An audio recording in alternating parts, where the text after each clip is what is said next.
so much better if this ridge weren't in my table. What do you got? Do we have dignitaries on it? Is there an actual ridge? I have to give him a hard time. We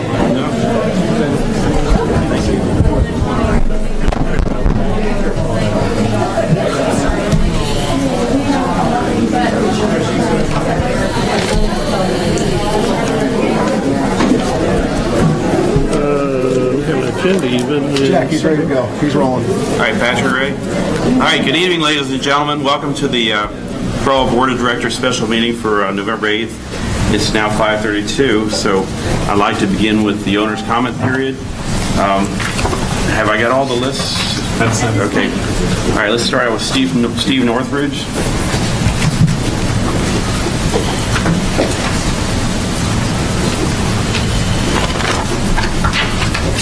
Hello, how are you? Hi. Question was basically related to the CCMC contract, the 5-year extension without competitive bidding. And I understand maybe it's water under the bridge at this point, pretty far down the path. But I noticed in the extension, they did in paragraph 7.1 allows for a 90-day termination clause. So during that 90-day termination clause allows us an opportunity to go competitive RFP process during that period. And they have an opportunity in the future then to terminate the contract. Is the board considering going to competitive RFP process? Okay, well, we'll answer that as in the board part of the meeting then. Okay. All right. Thank you. Thank you. Steph Garber.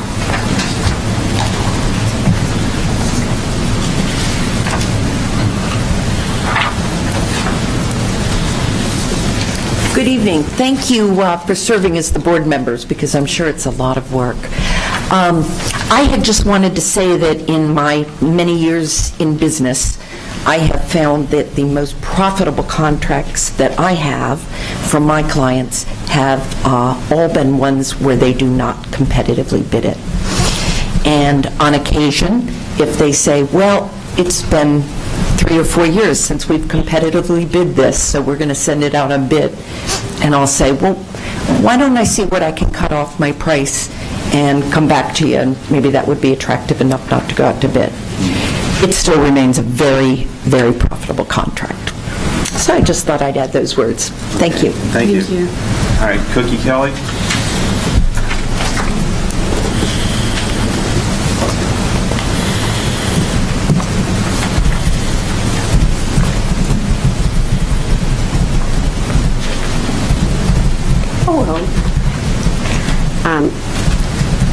At this moment, the petition that we created requesting CROA to submit the town management contract to an RFP process has been signed by more than 410 residents. Our right to create this petition is clearly outlined in Chapter 4 of the Celebration Town Charter, the 2011 version, under association membership and voting rights. 4.3b, an initiative to the association. A referendum is a petition for action signed by at least 8% of owners eligible to vote, which allows owners to place a new proposal or recently passed board action before the owners as a referendum no later than 30 days after the receipt of the signed petition. Nowhere in the Celebration Charter, the bylaws, or the official rules is there any written guidance or requirements dictating either the petition's form or the methodology for collecting signatures. Electronic signature gathering is common practice, has been used in CROA elections for many years. Change.org petitions were used successfully with Osceola County in both parking and fire department issues, and were instrumental in bringing about valuable meetings with the Osceola County School Board. Still, it is anticipated that efforts will be made to derail, discredit, and somehow disallow the petition as gathered, although it remains unclear what defensible grounds the CROA board might have to do so. That action, should it be taken, would be disheartening, create further dissension, and in the end would not stop the process. The petition signatures can be verified against ownership records. Celebration's current ownership is 4,321. 8% of that number is 346, allowing for some falling off during the verification process. Many residents own multiple properties and are allowed one vote for each. I do not think there's any doubt that the number of residents in support of the RFP process well exceeds the required number. Rejecting it summarily for some mother may I technicality is disrespectful to the tone of the request and to the large number of residents who are trying to be engaged, trying hard to understand and improve the process and help shape celebration as it moves forward. Thank you. Thank you. Cookie, do you have the petition? Do you have the signatures? I do, yes. Do you want to present it to the board? Well, no. Do you want to consult? I do own it. No, I'm just curious. Yes, and I can go on a number of properties. Cookie, do you want to consult and we'll let the next speaker go and then we can come back to that? I'm sorry? Do you want to chat? No. You want to wait? No, Okay, not sorry. anymore. Seen their petition then. All right. Brian Kensel and Sandy, are you both speaking? Hey.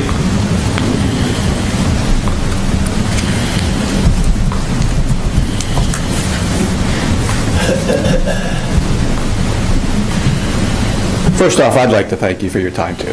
You have put in a ton of time on this, and it is appreciated. It's not easy. I'm sorry, will you say your name and Brian address? Kinsel, 1114 Rush Street, Celebration, Florida.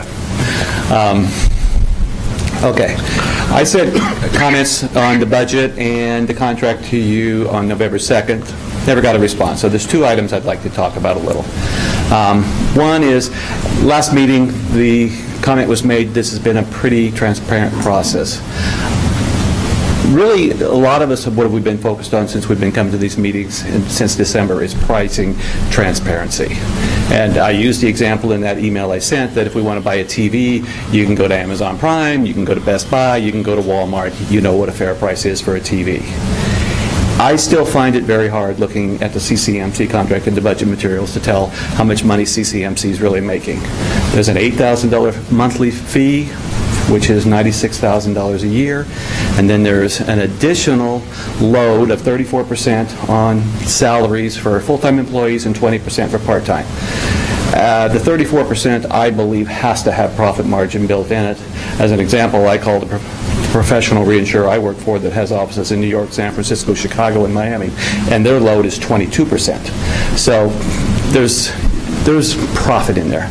So I would encourage you to consider, at least we ought to just get the real benefit load expenses, whatever the profit margin is, put it in the base fee, increase the $8,000, but at least then we've got transparency from a board perspective, from a community perspective, we know what CCMC really cost. And I think it puts you in a much better position for any competitive bid that might occur, anything else, where you can say, this is what CCMC cost. And we also have that information for the future. The second thing that I'd like to comment on quickly was insurance. In the in the CCMC contract, CCMC is required to get some insurances, but you do not have the right in that contract to request who the carrier is. So I said, I think you ought to have that responsibility, or I also said maybe you should look at getting an A or stronger rating from an AM Best or an S&P, which are strong ratings, and every major carrier will have those types of ratings. And in the budget comments, you've said about a 10% raise, since I know that you kind of expected, since I know that every contract greater than $10,000 is supposed to have competitive bids. I assume you're getting competitive bids for the insurance quote when it comes up too. I'd appreciate if you'd comment on that a little later too. Thank you for your time. Thank you, Brian. I need to apologize to you because the screw up with you not getting the analysis is my fault. Steve did the analysis, sent it to me, and I had assumed that it had gone to everybody. So the same thing occurred with Mike Jackson, so I apologize. Thank you. Towards you. Okay. All right. Is it? Can we, just when we go through the budget, can we make sure we go through? I know we had a lengthy discussion about insurance, so if we could kind of go through that again. Okay. Why we are using the same broker that we used in the past. Okay, I know I'm going to mess this up, but is it Heidi Shankweiler? Heidi? Heidi. I'm sorry. No, it's fine. Please come up and name and address. Got to come to the mic. Come to the mic, please. Ida Shankweiler. I have two properties, 507 Long Meadow Street and 1144 Celebration Avenue, and I did sign that petition just once, so I guess I got a second vote. Right now, I would like to defer my question, and I would like to hear what everybody has to say, and I'll defer my question to later. Okay, there may not be an opportunity later. That's fine. Yeah. That's fine. Okay. Thank you. All right, Gary Hudspeth.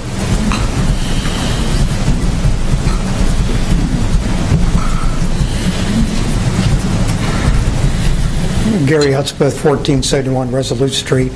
When the board released the draft contract out a few weeks ago and asked for public comments, I, along with other people, submitted improvements or recommendations to the contract. I didn't hear back. I'd like to ask the board, when will the board consider all these comments and either have a meeting to accept or reject them so we know what is going to be in the new contract? I will say your first comment we approved. The other three we had issues with. Well, I understand, but when will you announce that you have incorporated that into the new contract? Since you asked for public comment, I was hoping that you might say, we have looked at all of them and we've met as a board and here's what we decided to do. Okay, and I'll get back specifically with you about your comments as well. Well, I appreciate that, but I'd like to hear for the general public's view of what you decided to do in the interest of contract improvement. Thank you. All right, Mike Jackson.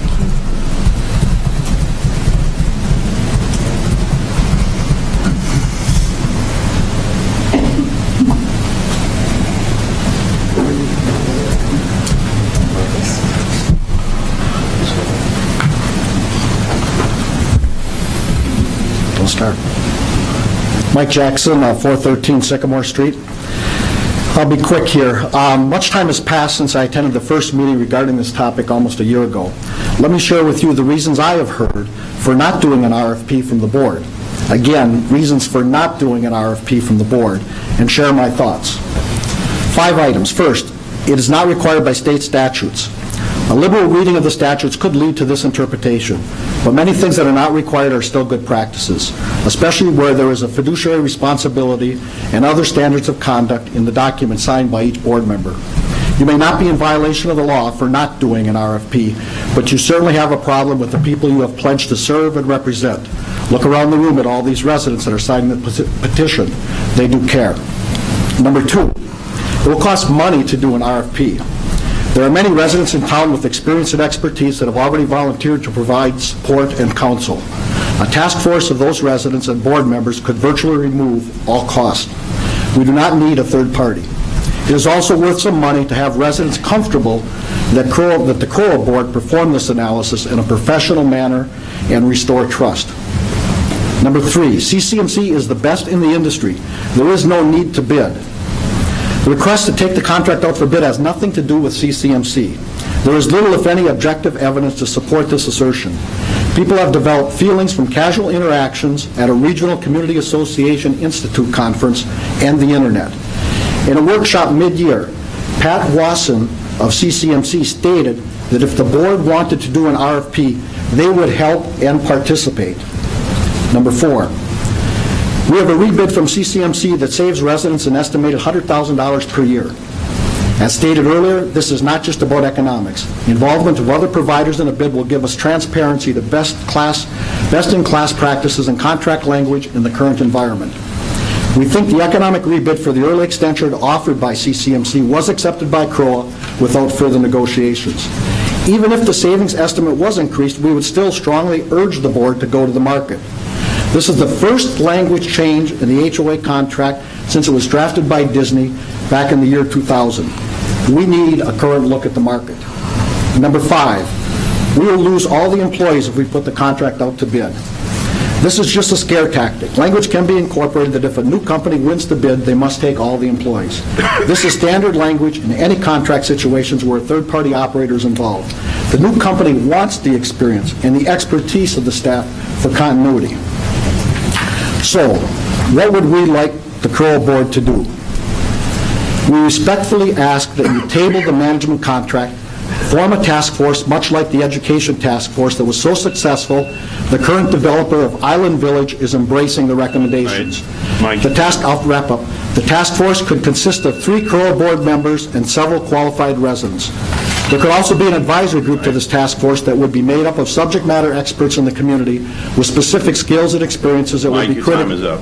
Okay, time's up. I'm not going to be able to finish the recommendation. Do you don't want the recommendation we're trying to make? Send it to me. Okay, I'll send it to you. In the meantime, would everybody that's in favor of an RFP process for the contract please stand? All right. Thank you. All right, Tom Tucson.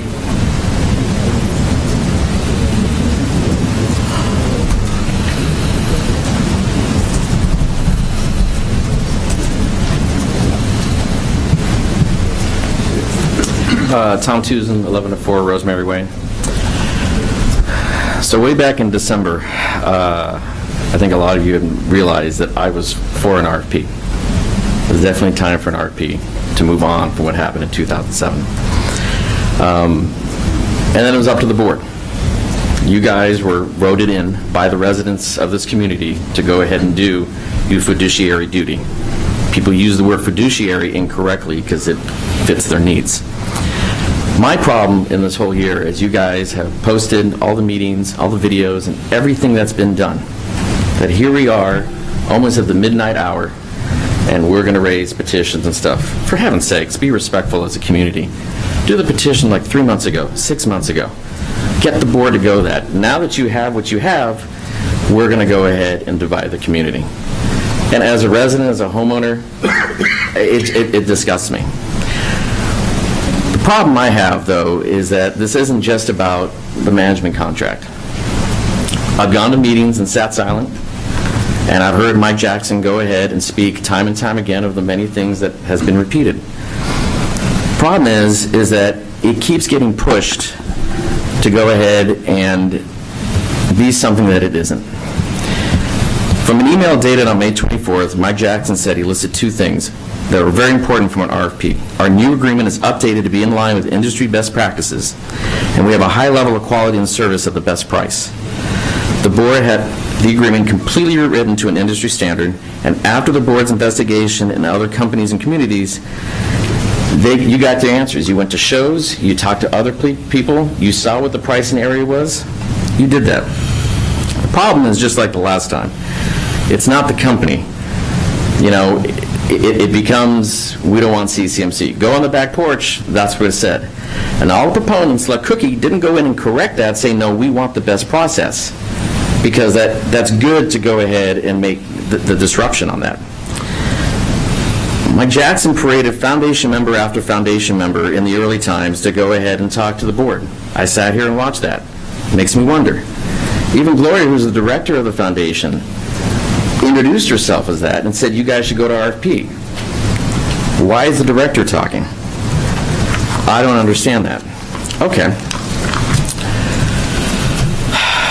And then in April, there was a push to go ahead and have some of the rooms for the foundation to be in the same level as CROA and the CCDD.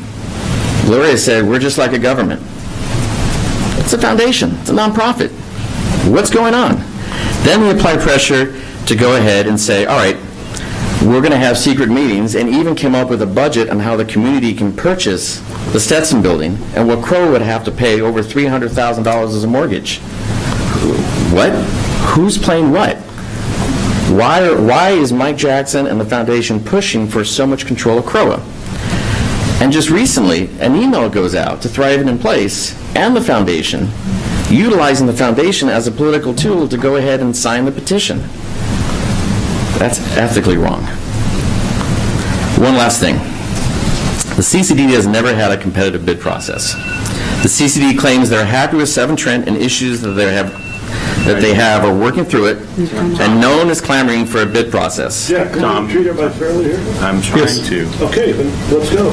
Tom, your time's Sorry, up. Tom. That's okay. But they did not go ahead. Time's up. Thumbs up. That's fine. That's okay. Even though you didn't call for... I know. I didn't do the other theatrics. All right. Thank you. Adam Parrish? Pardon me? All right. Last one is David Rose. That's the last one. Yeah. All the sheets. Got all the sheets exhausted. Oh, I have one There's more another city sheet, so don't worry if your name's on it. There's another sheet. No, I didn't. You want me to add your name? Debbie, you cannot add his name. I'm sorry? The sign-up is already done. You cannot add his name. We've always let people talk later. Are we starting a new procedure? No procedure. We've always let people add their name late. Are we starting a new procedure? Do we need to vote? No. We'll let them speak. Dave Orris, 1052 Banks Road Street. Well, I was here when the first bidding process took place. And basically I sat through every one of the presentations. Not one came close to CCMC. Not one. They're good as condo associations. That's who they represented. But as far as this organization, the way it's set up, you needed somebody that was a lot better than that. The CCMC came through with that. Now, you have employees here. I know they say, well, the other employees can go to whatever new company comes in. You think I'd want to give up 10 years seniority and start at the bottom again? There's no company out there who's going to give me my 10 years back, or anybody else that works in this little building. These people put their hearts into it. With every organization that goes on in here, they do the work. They do all the work. They set up everything, and they take a lot of abuse from citizens that live in this town. Because I've been in here when some of these phone calls have come in. Let me tell you something. Your dues would be, you'd be out of the association as far as I'm concerned. Because I really get pissed off with this, really. Because I've gone through this whole thing once before. And it cost us over $20,000 to go out to bid. And which one was the best one? The one we originally had. So why waste the money? What are you going to spend? Another $30,000, $40,000? And then you bring in some, and then if you set this whole, you replace the board with the foundation people that want to take over, then what's going to happen? It's going to cost more, because now you have a transition period where you have to spend more money in order to even get the work done. You have a good thing going here. Don't give up on it. Don't listen to everybody else that I've never seen in this building, the 9 years that I was on this board, that I see anybody in here say anything. Now all of a sudden this is a big push for this thing. And I think the foundations are behind it. Tom was right. That Stetson building, $8 million plus $2 million more to renovate the stupid thing. We have these buildings. We're building parks for the kids. Yes, lighting in place is important. But the kids are the future, and you have to give them a future. They have to be able to work together, and they play together, they play whatever, baseball, soccer, whatever, and that's what we're here for them. Well, I'm a senior citizen. You think I'm going to enjoy thriving in place? No, I don't need it. I still think young, and I'm going to still go out there and do what I have to do. And I am going to push 100% behind the children and this organization, CCMC. End of story. All right, Dave Burlesman, you're last. Oh, I'm sorry. Okay. I had you down for maybe. Sorry. Some people didn't check. If you didn't check the box and you want to speak, just come forward. No, we're not. We've got to move on with the meeting, okay? You signed in? Yeah, they didn't check. They didn't check. All right, Okay. Dave Burlesman. David Burlesman, 238 Acadia Terrace. as we've heard, and as we've seen with many of the people here tonight, we would just like to respectfully ask that you table this management contract for now, form a task force like the Education Task Force, and see what we can do to come up with the best contract for the citizens of Celebration. This is a $20 million over the length of the contract. Hasn't been examined for quite a while, and we think it probably should be something that be done. The task force would write the specs for the RFP. CCMC, as the incumbent, could participate. It'd be open, fact-based, diligent, transparent. And that would restore a great level of trust in the community. And again, I want to, like everybody else, I want to thank you men and women for your hard work, and appreciate all that you do.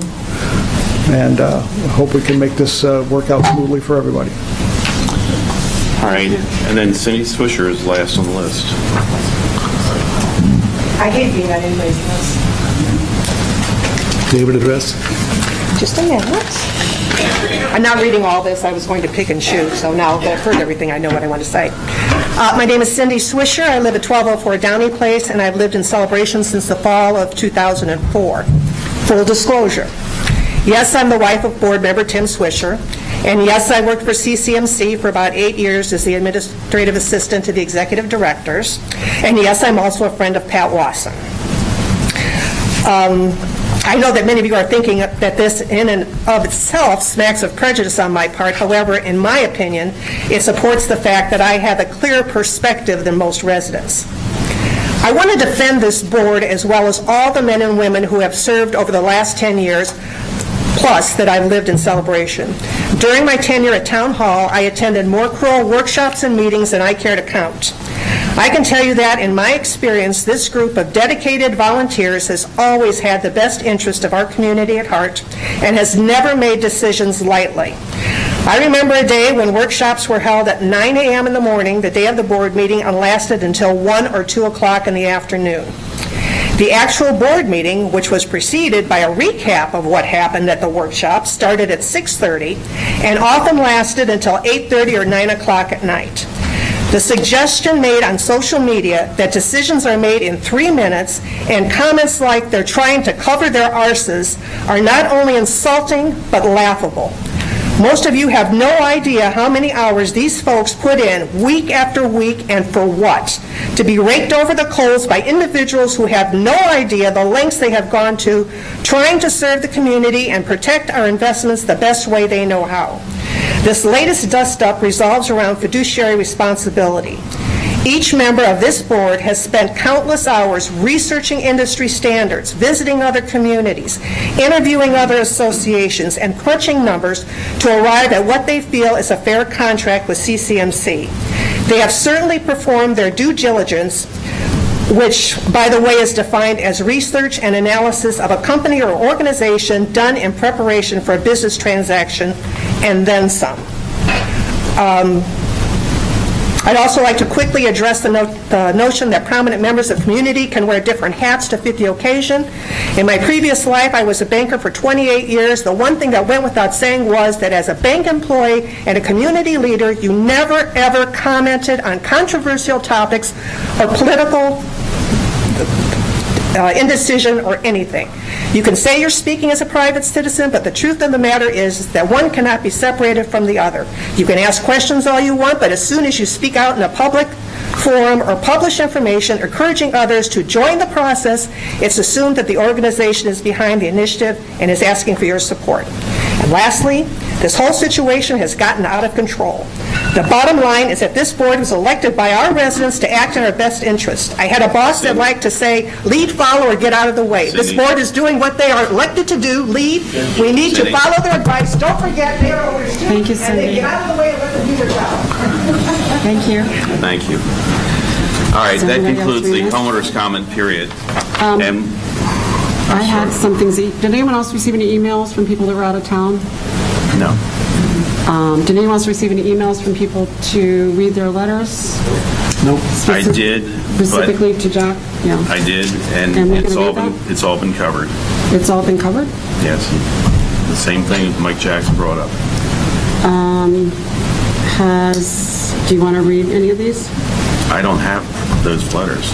I only have one. You have the one. Were you planning on reading it? No. Do you want me to read it for you? No. You don't read it. Okay, well, I had some I did promise I'd read, so I'd like to... I'm sorry? I'd like those people to show up. They're out of town.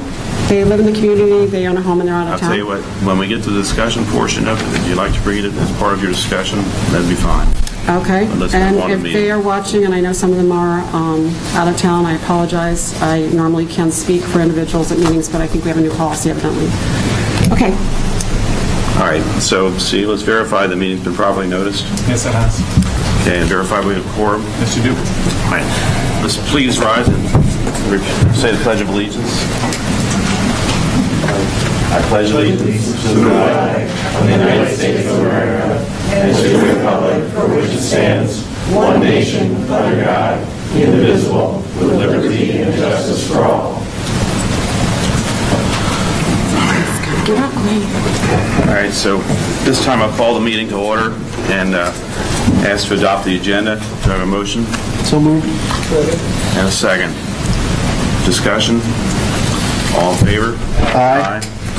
Okay, motion, the agenda is adopted. Let's move on to action items. Tab number 1 is a motion to approve the CCMC management contract extension. I move to approve the CCMC management contract extension to December 31st, 2002. Okay, is there a second? 2022, I'm sorry. 2022, I'm sorry. Thank you. Is there a second? I will second the motion. All right, discussion. We'll start from my right. Tim, if you'd like to start your discussion. I just know that we've worked very, very hard on this contract. We've met a lot of people. We've talked to a lot of folks. When we went to the CAI conference, we've talked to management companies themselves that have told us, they have said, why are you even bothering looking to change if you don't have trouble with the guys, the folks that you're with? If it's not broke, don't try to fix it. And I kind of go with that theory, because we do have an excellent company that we're working with, and their pricing is competitive with the market. We've proven that by some CAI research, and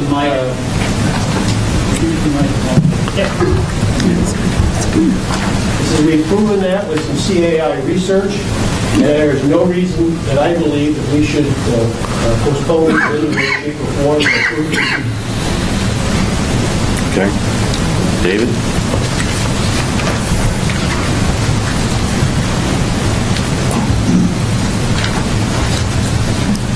So this will be part 1 of my comments. Like Tom Tucson said, when I started in this process, I thought that the RFP would be the best route. I also thought at the outset what was very, very important is that we have a good, open process.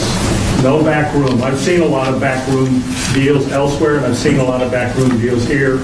I did not want to be part of any back room process, and I believe that has been the case, that there has not been for this 6-month process.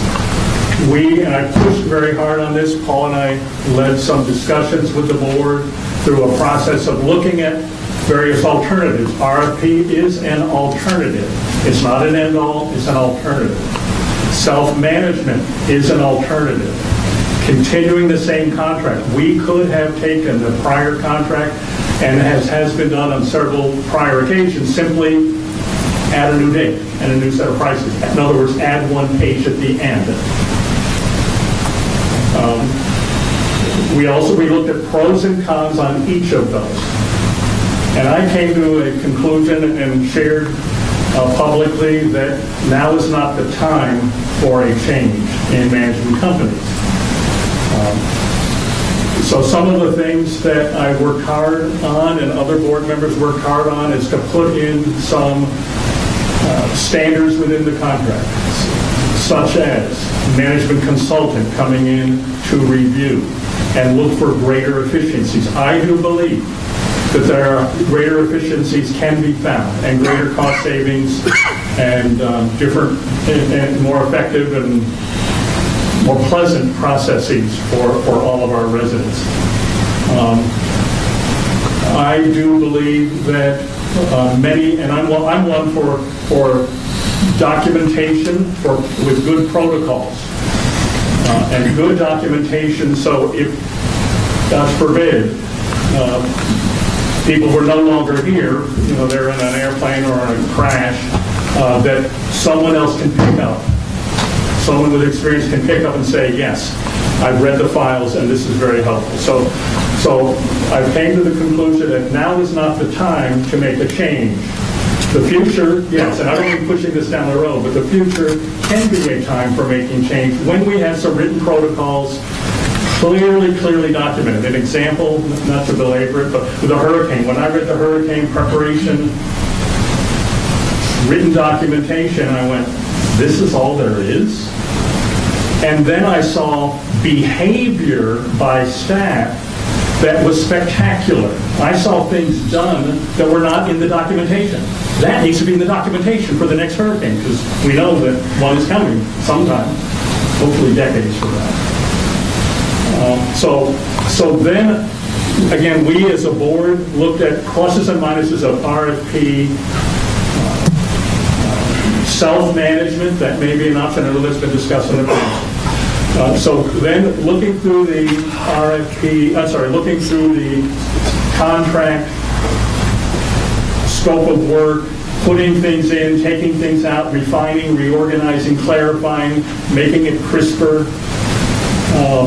And so to me, what I would vote on is what I think is best for this community. When several of us were involved and the whole board looking at landscape contract, many of us, most of us in this room, are concerned about the quality of our landscaping. Cost is 20% of what we redo. So it is not all about just money. It's about services, it's about quality, it's about the quality of life in this community. I have concerns specific about some micro things that I want to see a lot better documented. But what really troubles me is a lot of what's happened and the divisiveness. I see lies, I see mistruths, and I am personally very saddened and troubled by that.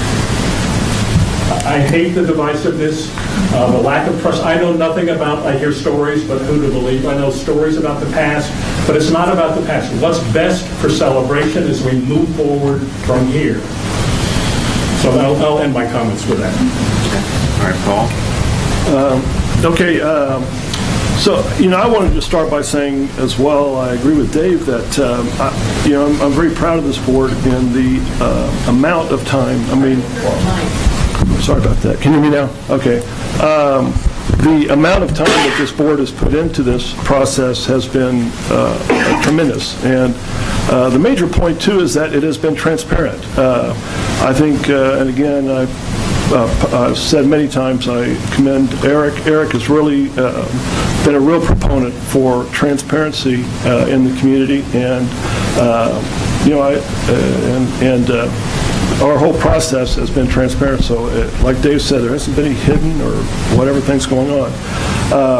And I do think, I've worked with this board, and when you're outside the board, you've got all these conspiracy theories. I've heard a lot of conspiracy theories in the comments. But when you get in the board, you start working with the management. You start seeing things, and really everybody here. We have our disputes, but we all are genuinely just want the best for this community. And it really does, it sickens me to see some of the division that's going on, because I think we're all in the same place. For me, I want to try and work something out where we have a unified board. I hate to see this come down to a 4-3 vote or 5-2 vote. I do not support the current contract. I did support doing an RFP. We have been through that discussion. I lost that vote.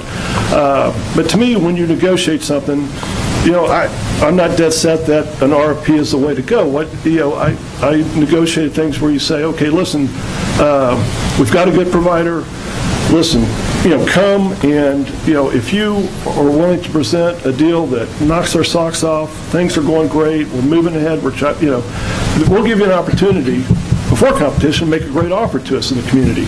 But if it falls short, our backup is that, we're going to go out and ask some other people. In my opinion, what has been offered falls short. Now, I know we've all had discussions, but to me, the 34% rate is and I've heard Mike, I've discussed with Mike the whole discussion about payroll burden rate versus actual. To me, I like the payroll burden rate. I like a contract based on a payroll burden rate. That seems to be the industry standard, and it is something you can compete with another company on. Most companies have the same level of benefits, and it does come to between 20 and it costs them about 20 and 25% of their cost. But we know for a fact that Artisan Park has been offered a payroll burden rate of 30%, and it's by a very good company. I know for a fact that Solavita, with that same company, has a payroll burden rate of 30%. Now, my feeling is that Celebration, and we've heard this many times before, deserves the best rate in Florida, and we do. I mean, when we do landscape contracts, when we do whatever, everybody wants the Celebration contract. When you look at their websites, if they've got a Celebration contract, it is the first thing you see on the website, because it's like, this is a quality community, and I want that business because it's going to help me develop my business elsewhere. So we deserve to have the best. So again, I lost the vote on doing the RFP.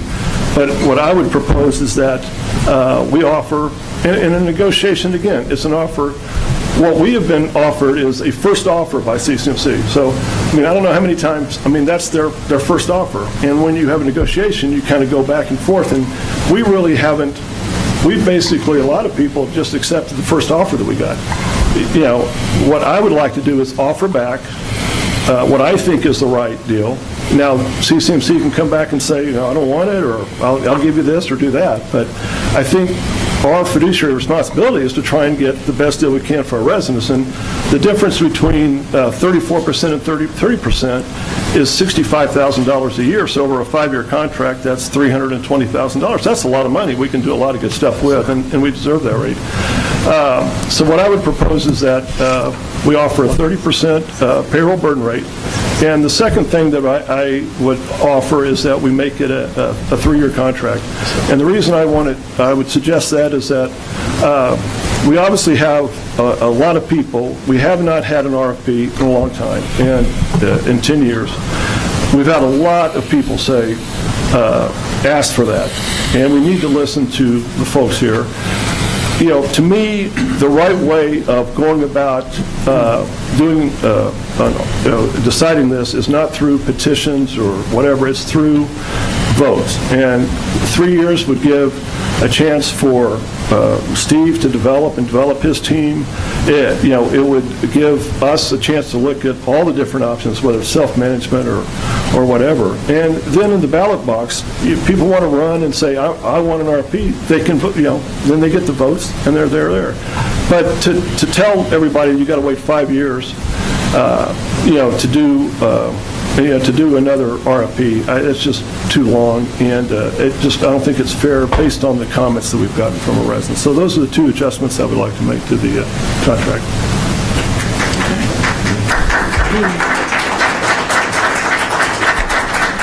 All right, Debbie. Can you hear me in back? Okay.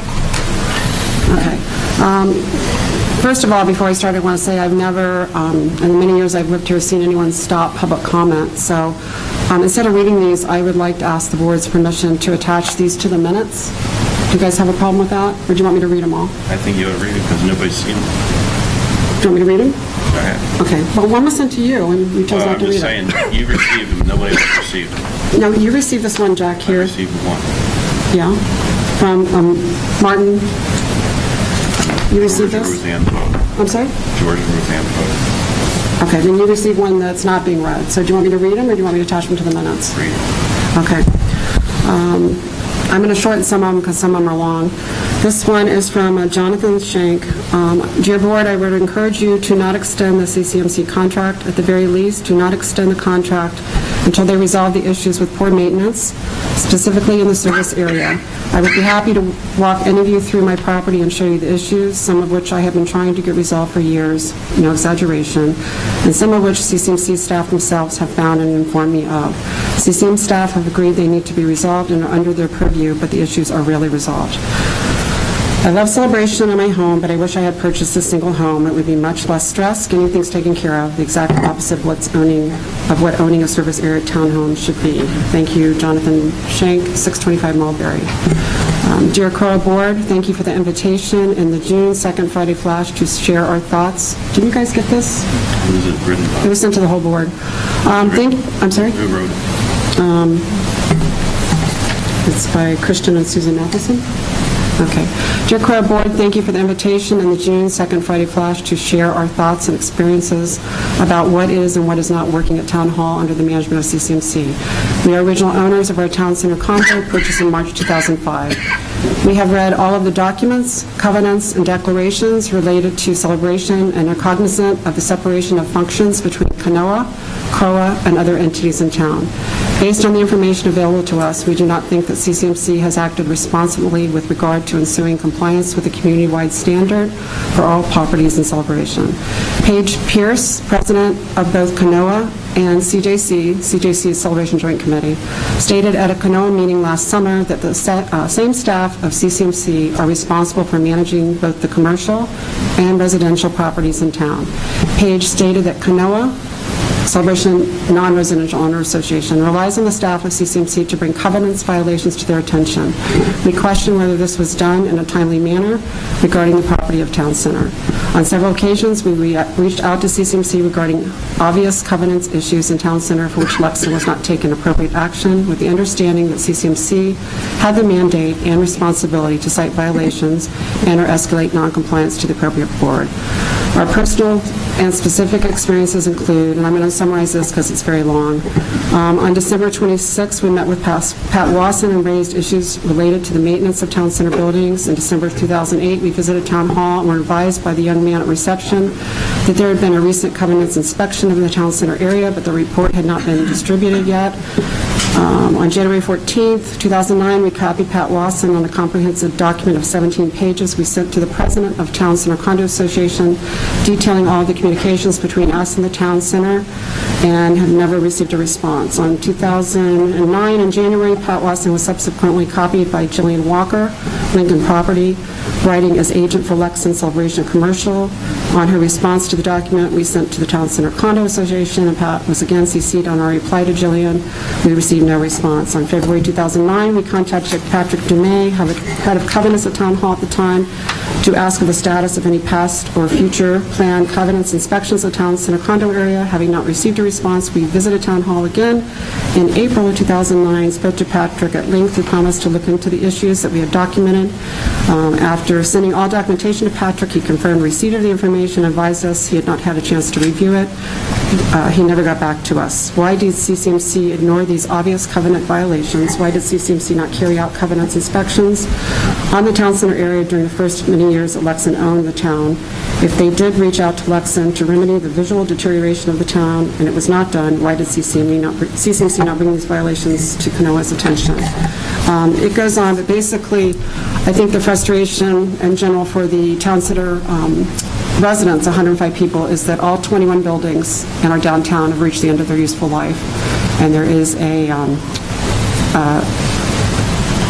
document to that effect. I'm not making this up, but the last one, this is one I think that was sent to you from Martin Ginsberg. Again, I'm going to summarize this too. Thank you for the opportunity to address the question of whether an RFP should be requested. I've been a banker for over 40 years, and as well as a past chairman of the Manhattan Beach Chamber of Commerce. In these capacities, I've seen the utilization of the RFP process for many different reasons. In situations where there have been no bids, on contracts cost or services and full information can be less competitive than what is obtained by implementing a bidding process. The other reason RFP keeps everyone honest is without an RFP, a homeowner association can be getting a higher cost for service than it should. One of the other main reasons to seek a competitive bid is to protect the board members from potential lawsuits from homeowners within the homeowner association. The RFP process protects them from claims they mismanage the homeowners association funds or do not protect the homeowner association from risks that should have been covered but were not. Thank you, Mark and Ensberg. And again, I'm sorry I'm summarizing these, but I have more. I wish I had some other positive ones, but basically, I am not pro CCMC or con against CCMC for the contract. My fiduciary responsibility is to represent the residents of this community. We did a lot of things right. The board spent a lot of time going over this contract. They made a lot of changes. I know David worked hard on it. I think we all worked on it. When with Jack, we reviewed other properties. We made a lot of phone calls. We talked hundreds of hours to different communities, different attorneys. Again, I think we did a lot of things right. We went to conventions. Again, we researched, we checked around. One of our biggest issues is finding a different company or a company that can handle a community of this size. We have over 4,300, and Steve has the exact number, what they call rooftops, but there's not a lot of management companies that can handle a community of this size. I think where we failed in the process is we early on gave a commitment to this community that we would hold a meeting and go over the contract and allow you to have time to look at the contract and ask questions, those would be answered. Not to hold a meeting and vote on it without giving you an opportunity. Again, I am not pro CCMC or con against CCMC. We have over 400 residents that have spoken and asked for an RFP process. I think it would be, in my opinion, a violation of a responsibility to ignore that.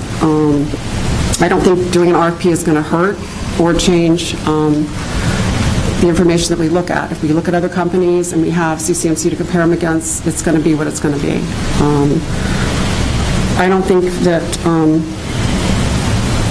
taking the time to validate over 400 voices and determine whether they were homeowners or whether they're in good standing in the community is going to harm us. And my suggestion would be to give the board time to address this and give the management company time to look at these signatures. Again, it's over 400 people. So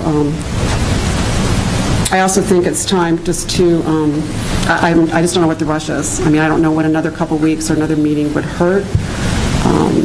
I think that it's just something where if over 400 people feel it's a need, that maybe we're missing something and we need to get more time. So. Thank you. All right. Eric Opegard, 1126 Mosaic Drive. I'm a resident in Artisan Park, and we will be voting on that budget this evening as one of our action items, and I'm bringing that up since folks have stated that I'm not transparent that I live in Artisan Park.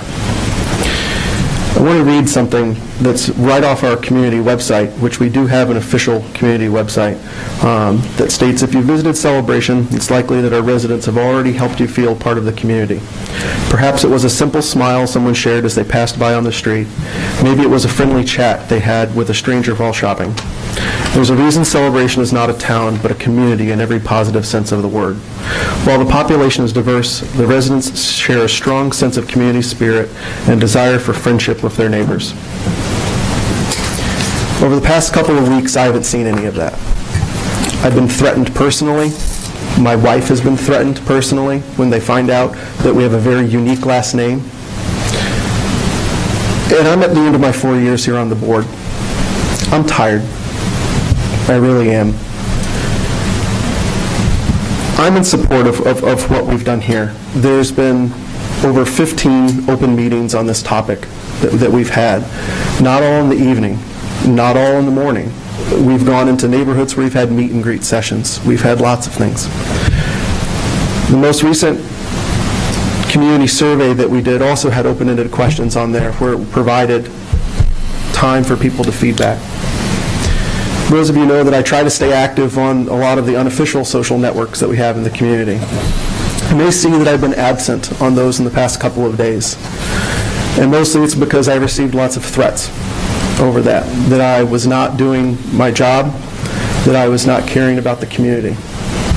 I can tell you that even though not all of us on this board disagree, we all do care about the community and the job that what we're doing. We've done a lot of research on this, yes. We have gone to meetings, yes. We've talked with other associations. We've found out what they've done. We've posted on other association message boards to find out what they're paying for their burden rates. We've found out what's being managed. What I keep finding time and time again is the thing that differs our community from everyone else is the fact that we are a community. We're not just a homeowners association. Our management team runs events. We run community activities that rival very large resort organizations. It's very challenging to make an apples and apples comparison to someone else that can do that. I guess what I would like to see as we transition out of this is a return back to what we have on our own community website. I want all of our residents to feel that they are part of the community. I see a divide starting, and I don't like that. I can't run again on this board. I'm termed out, so congrats, you don't have to worry about me anymore. But I really hope that as we move forward with this, we can really start to have that friendship with neighbors again and just be respectful towards everyone else. All right, Leonard? One thing I've heard mentioned repeatedly in emails is best practices. So, being the autodidactic person I am, I wanted to make sure I had best practices down. So best practices, according to about 5 sources or so, are procedures that are accepted or prescribed as being correct are most effective. And the procedures that we've used conform with the Community Association Institute, which is it's an association of all communities throughout the U.S. where you have the management companies, you have vendors to homeowner associations, and you have homeowner association members. This last year, when we got ready to get into this process, we made a decision as a board to go ahead and join CAI. We'd never been a member of them before. And there's a wealth of information out there. I've spent 200 hours minimum reading their information. It goes on and on and on if you want to keep digging through it. I've probably spent 500 hours on this whole contract thing since we started. So I think I've done my due diligence. I hear things like, we want to learn what has changed in the industry over 20 years. Well, if you go and you look around CAI, you talk to the various management companies, what you find is what has changed over the various years we're doing here. We're in the forefront in some areas. We're not in other areas. In some of the areas that we may not be in the forefront of, it's because the board has chosen not to get out in front of it because of costs. We're cognizant of costs.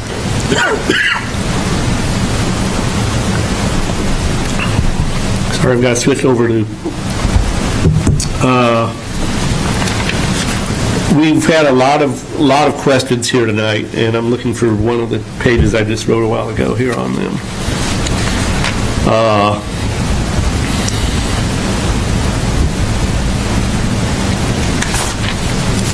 If you bear with me for a moment while I get this, I was going to answer some of these specific questions. Actually, I'll skip ahead to something else. In my own analysis of to go to an RFP or not to go to an RFP, my approach to going with an RFP was lower contract cost, unsure of value received for the dollar, and it would give us a snapshot of our current scope. In other words, our current level of service here. If you go to RFP, you've got to write down everything you do here. It's an exhaustive process to get a good RFP when you have a total between CROA and the CJC of 29, I believe, full-time employees, and maybe 28 currently, and about 18 or 19 part-time employees. And some of these part-time employees are very, very short part-time. Some of them work the 10 weeks during the summer camp in the summer. So it sounds like a lot of part-time employees. It really is not that many.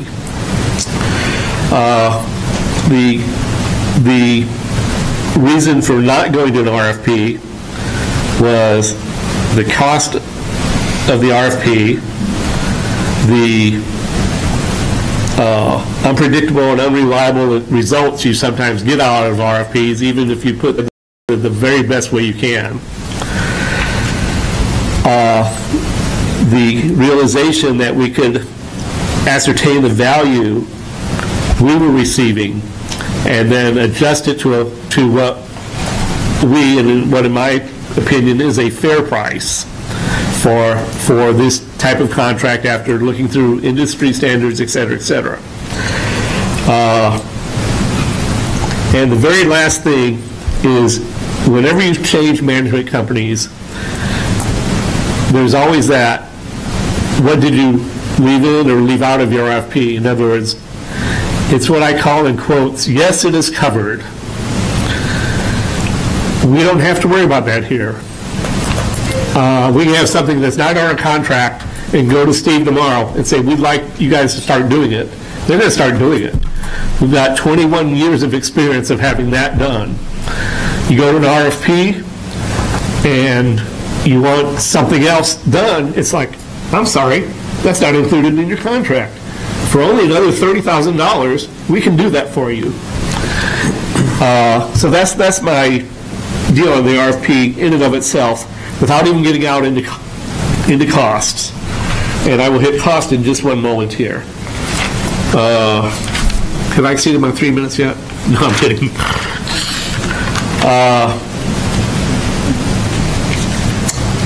The cost of an RFP would run somewhere between $20,000 to $25,000 up to $40,000, depending on the type. The other cost of the RFP that's not out there is the downtime of staff as they participate within that RFP. In other words, I've got to interview this person for 3 or 4 hours to make sure we have everything they do, to make sure we get everything into that contract we need. So it's the downtime of the staff. In the contract rebid we have, there's a total cost savings of $107,000. Now that's not all CROA.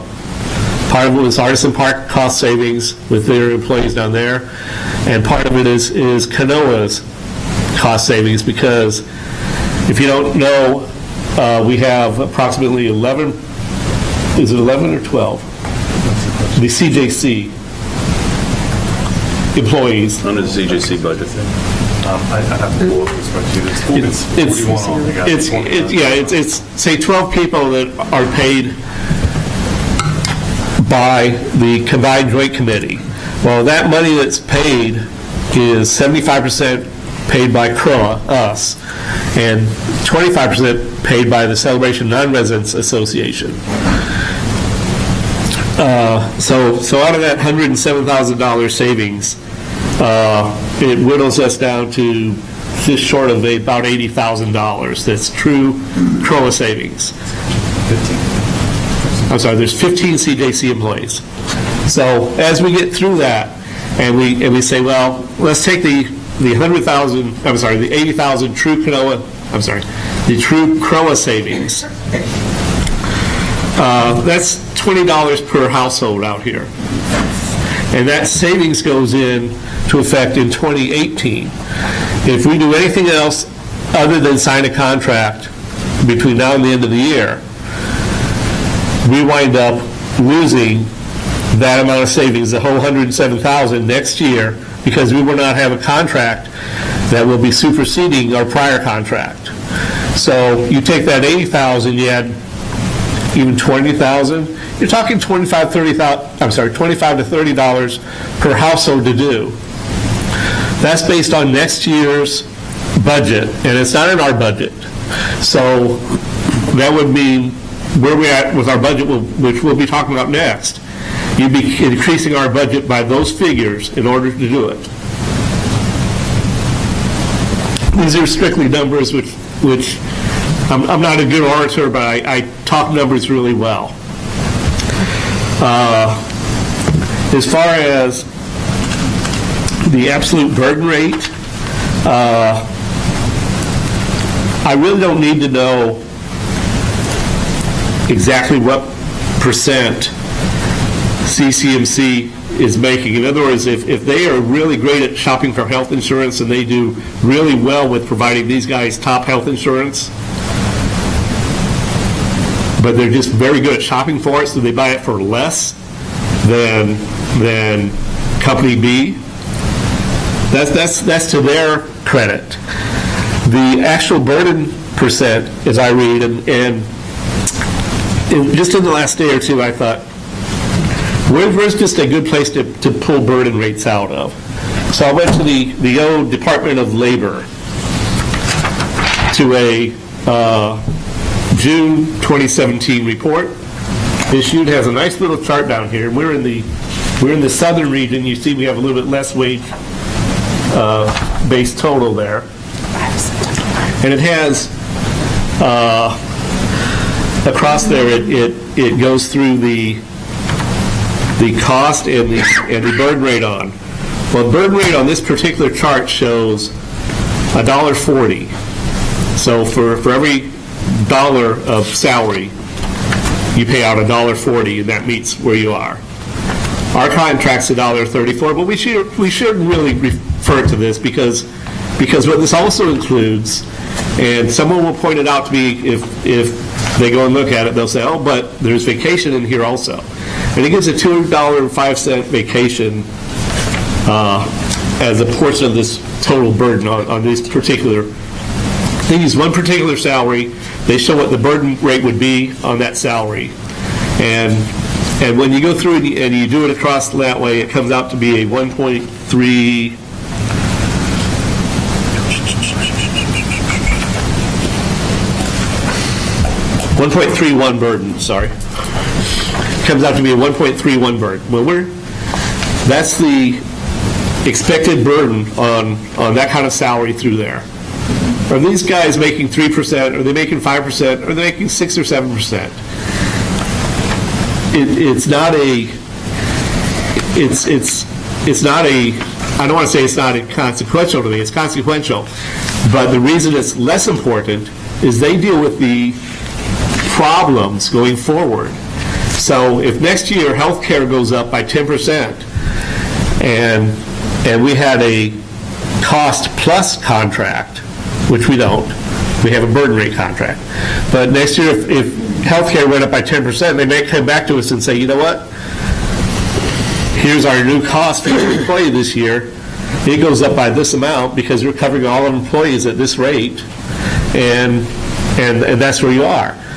The contract we have going forward for the next 5 years says if healthcare comes up next year, they eat it.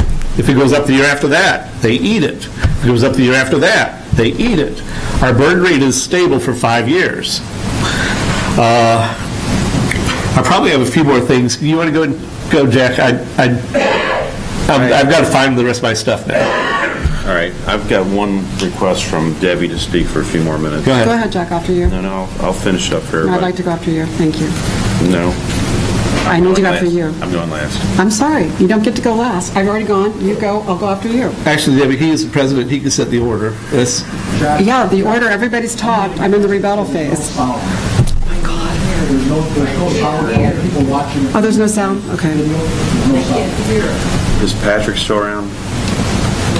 He probably left.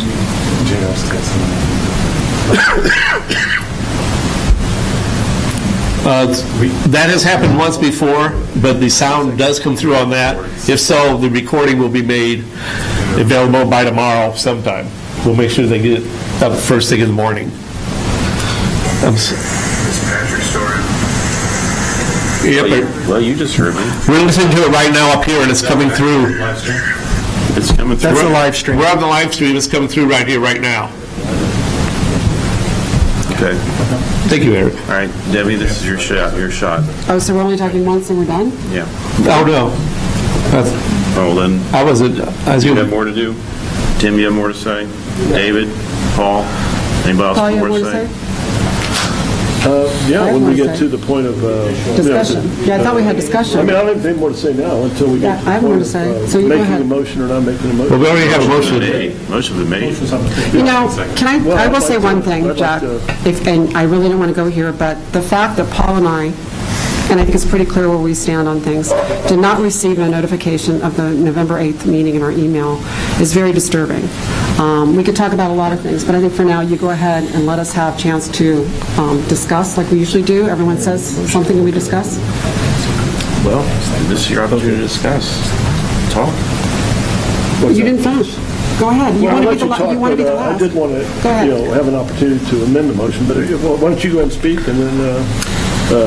Maybe you can convince him. I can't amend it. If I have a second or anything like that, I can't do that. Unbelievable. We have a whole new way of doing meetings, evidently, Paul. I'm sorry.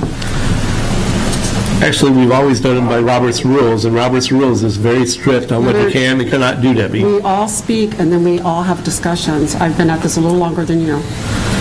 Debbie, we're having discussion now. No. Oh, you don't want to speak? I would like to speak at the end. I guess all I would say Go is ahead. I would ask to consider that for people to vote.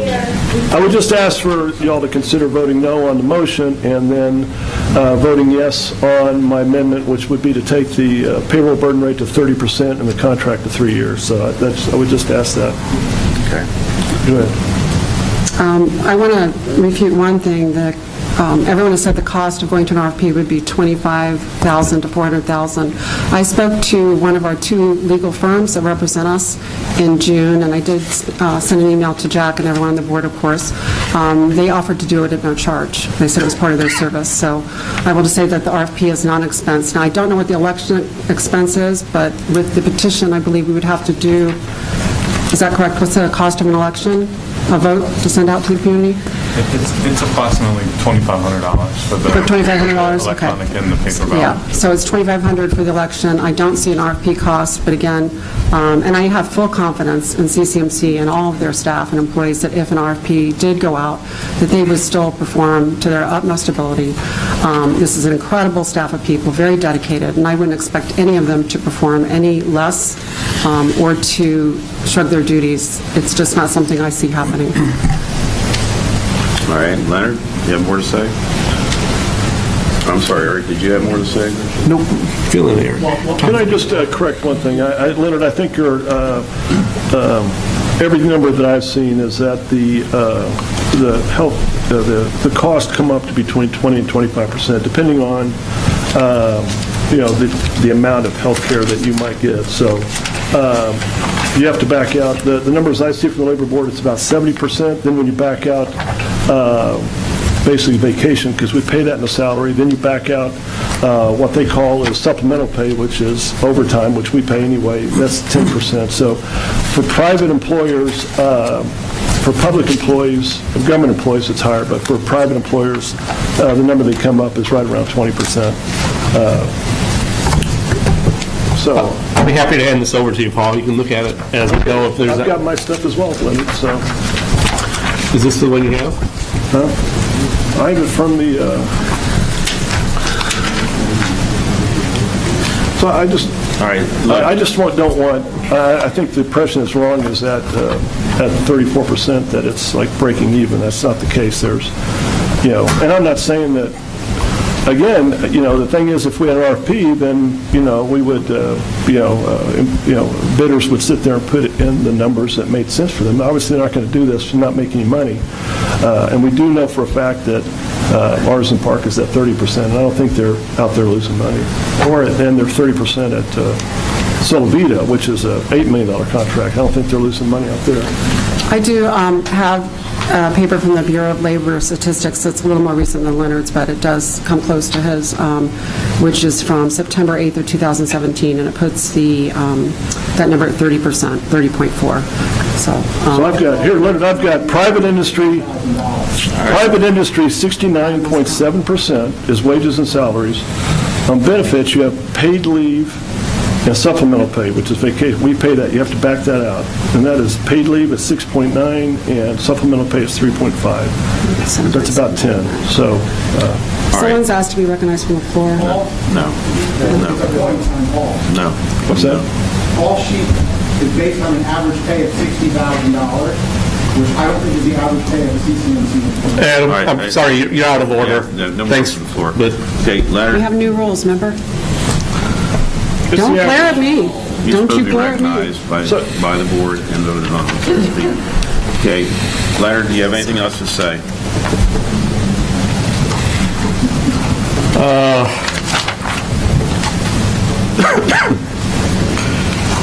One of the, I wrote down some of the different questions out of some of the different emails that I've gotten, and I'm not going to name who they came from or whatever. One says, I'm curious why this board is even concerned about renewing at this point of the current contract still has over 12 months left on it. Number one was, from the time we started this until now is almost 11 months that we've been working on it. That's why you start early, number one. The second reason to renew it is to get that $100,000 of savings in 2018. Without that savings, again, our budget is a zero-based budget for the homeowners association. Without that savings, our fees, and I was going to explain this during the budget section, our fees go up by $23. I'm sorry. The savings we receive is about $22 per household in here. In our budget, the way it's written right now, we've got an increase within the budget, and a large part of that increase is because our landscaping costs went up. Our landscaping costs went up by $35 per household. On our newly bid contract, it's the lowest bid out there out of 5 large companies, and the next higher one was $200,000 above that. We have some water bill issues that came about this last year as to where they were going and such, and so we got about a $10 per household increase in that. So that amounts to about a $45 expense we have to take care of out of our budget.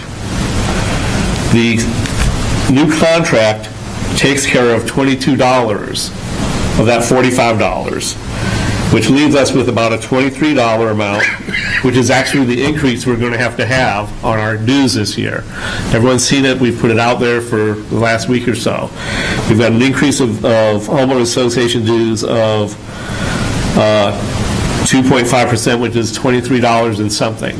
And that's just, I just hit the 4 biggies in our budget and how they're affected.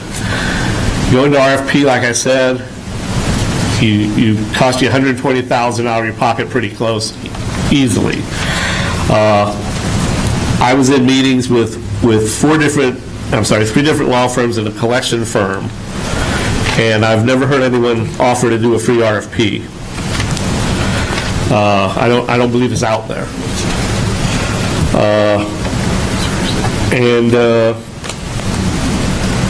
We've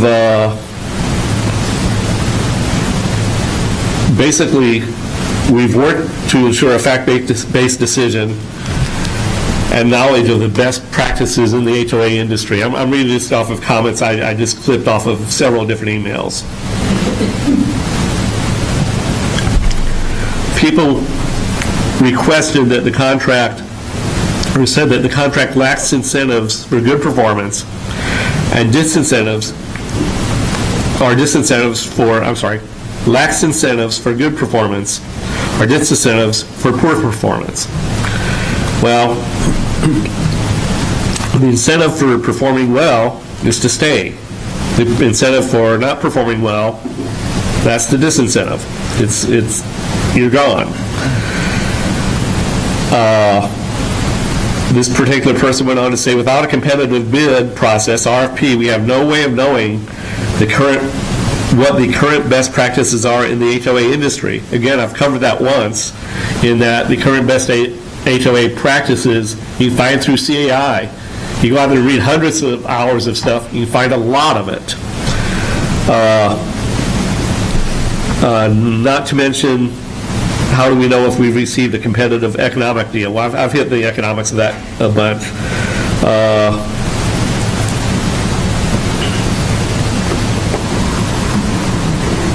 And I hear a lot, the board has a fiduciary responsibility to us as residents as they are spending their money. I believe every board member, no matter which way they vote, are trying to fulfill their fiduciary responsibility in the best way that they can with the number of hours they've been able to put in on things and such. And I'm finished, Jack. Okay. Anybody else? David? I think we have several questions that haven't been addressed by the board that have been brought up tonight. Resolving what's the appropriate payroll burden. Paul brought that up. Trying to do an amendment or whatever. Resolving the term. So we just, can we, because we haven't as a board actually talked about those numbers. That's true. Should it be 34, 33, 32, 30? What's the appropriate term? Third, how do we handle the pieces of input that have come through email or verbally tonight from the residents? And maybe from some of us, if there's any input on the 30-some pages. And then fourth, how do we handle the petition that has been talked about, I don't know the wording of the petition, but I understand that there's a petition. So how do we handle that? I don't want that to be the elephant in the room.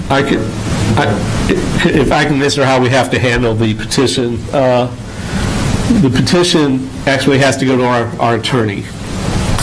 There's nothing else we can do but send it to them, and it has to do with the a Supreme Court ruling and advisories on the illegal practice of law as to what homeowners associations can do and cannot do under their license. There was a big Supreme Court case years ago that went through and said, okay, homeowners associations can still do these things even though they're a little bit legal, but they can't do these things. And this particular advisory I pulled today basically determines, it goes through a lot of things, but one of them is determining about the votes and all of that. It's a legal issue that we will have to send. Can I speak next? David's still speaking. I asked David if I could butt in. Okay. Yeah, and I also know that in the charter, there's a 30-day period, so a petition can be filed within 30 days of any board decision, if I'm reading the charter correctly. It's not exactly that. I believe we have to act within 30 days. Well, we have to act, yeah, we have to respond within, I thought it was, well, whatever. So we need to address how that might affect any decision tonight, but also a discussion among us. What is our appropriate approach with as Paul said well, the first offer to us was 34% 5 years. So is that what we want to accept? So that's, to me, those are questions. Let me throw this out to you, okay? Level of service is probably the most important measurement that we should be looking at when we determine what management company we'll select for this community. Jack, I'm sorry. I think Debbie was going to speak next. I'm sorry. Go ahead. I just wanted to speak to the issues that David was saying. First of all, about the petition. If there had been a change due to the Supreme Court in a law, someone should have caught that and we should have addressed it in our charter. Also, I asked Jack about the petition before the meeting, because obviously we're aware of it online, and said, how do we address it? And I guess he pretty much said he had that taken care of. In other words, it was clear to me he was dismissing the petition. I could not get an answer Debbie, why. Excuse me, do me a I'm favor, speaking. don't put words in my mouth. Okay, what did you say? I said I would address that when it came up. The petition. I said, are you dismissing the I never said petition? that. And I you never said, said I will that. take care of that in the meeting. I asked for you why it was not valid, and you would not answer. Debbie, I never said it was not valid, okay? I never said that. Okay, we have a difference of opinion, but I guess what I'm saying is we have a petition with over 400 residents, about 420 residents Let me evidently. explain to you. Can I finish? No, the legal position on this. Oh, I can't finish. Okay. If we get a position which we have not received, Mm-hmm. our position is to review it, send it to the legal counsel for review and compliance Mm-hmm. with section 4.3 of the charter and section 2.13 of the bylaws. Right. End of discussion. Well, let me just add, I think That's it. to respect the petition process, I think we should wait. If we do agree to an extension of the contract, I think we should wait the 30 days I agree. before we sign anything. I mean, I would hate for us to sign a contract with somebody. then have to go to RFP. And then have to do that. So I think at a minimum, we should wait the 30 days and see if there is. We're looking for a compromise. But I agree. I think it just should go straight to the attorney and see if this is what we need to do. Sure. Maybe you have to rewrite it and do it again. Nope. All right, now. Well, I'll make a separate motion that we, The motion stands right now until the. Okay, after that, we'll make a motion on the petition issue. What is the motion? The motion was to accept the contract. I didn't hear that. I'm sorry. Did someone second it? Well, are you going to, you haven't commented, are you going to say, what are you going to say? I will say, I'm trying to get there. Okay. All right, like I said, level of service is the single most important thing that we should be looking at when we look for a management company in this community. If you remember back in 2007, we had an RFP. 4 companies were looked at primarily. CCMC had dropped out because of some improprieties of some board members. Yes. And if I might remind you that they didn't choose the cheapest company. Okay. They chose the one that they thought could provide the best level of service. Okay? And that at the time was Severn Trent. Okay? Now, if we were a large grocery company, I can understand completely going to an RFP because we're selected certain providers, but we're not a grocery company. Okay? We have persons and properties that we're dealing with. And because we're doing this, we have to look at the best practices of the community. We go to CAI to find out what the best practices are. And as far as replacing or dealing with the management company or possible replacement of that, number one, we should look around and say, what are our problems with the community, with the management company? Are they managing the way we expect them to? If not, our first thought is to go to them and say, this is our problem. You have time. It's time. Let's resolve these issues. Correct them. Okay? We didn't have that problem. Okay, the second thought was, if you feel for some reason you don't understand the financials, you renegotiate the contract, and that's what we did. Okay? Now, this would be best practices, and I would say it's found in the CAI Institute's publication here, but it says whatever the reason for canceling a management company contract, it's not a decision to be made lightly, because management companies provide continuity to community operations, to our board and committee turnover. The association should think twice before replacing a management company. The financial and psychological cost of turnover, as well as broken continuity, should make selecting a new management company a last resort. That was one of the things that I was specifically interested in when I was going to the CAI thing. And that's supported by Florida Statute 723.055 2A1. Okay, they specifically exempt the relationship between the management company, your architects, and your law and the legal teams from going to RFP, because they realize that you've established a relationship over years. The continuity there is important. Okay, so we've heard your concerns to look at best practices, to look at a contract that was confusing. We rewrote the contract completely, and we talked about the bill rate was too high, so we renegotiated that. Okay, this led to a June meeting in which the board voted to ask CCMC to rebid the contract, and in July, CCMC came back with that. Now, you say the price and the numbers weren't necessarily the defining factors in the decision, but quality was a big part of it. So as a board member elected by residents, I believe the CCMC is the best fit for all the items we looked at. So therefore, I'm not in favor of going out to an RFP for this. And I'd like to share with you some numbers that might enlighten you. So please turn on that PowerPoint viewer. Okay, these are just basic numbers that... Need lights on? Yeah, take them down a little bit, please. Oh, my gosh. Multimedia. Yeah, these are slides I asked for earlier. Didn't get them done until tonight. Well.